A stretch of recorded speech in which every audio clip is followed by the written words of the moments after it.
Our date night sa Venice Grand Canal. Sana palaging ganito, no? Ang saya lang na kahit kasal na kami, di nawawala ang date night. Madalas, nasa bahay kami nagmamansari and some of it is just a normal day. But when we have extra, magpaplano ng bigla ang date kung saan-saan. Sabi nga, give time to your marriage kasi ito ang nagpapatibay ng isang pamilya.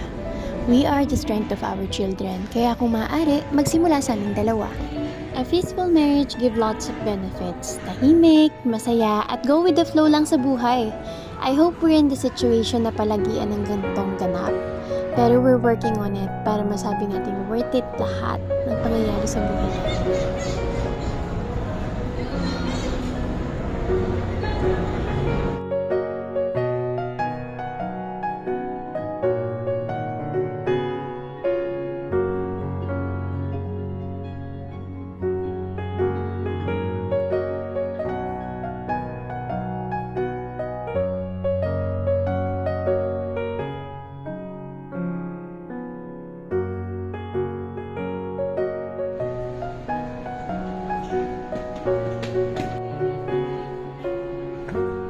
We really enjoy each other's company.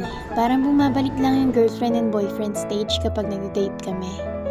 Grabe ang laki ng pinagbago. Dati kami lang ang iniisip namin. Now we have our kids. Most of our time sa kanila na namin binibigay.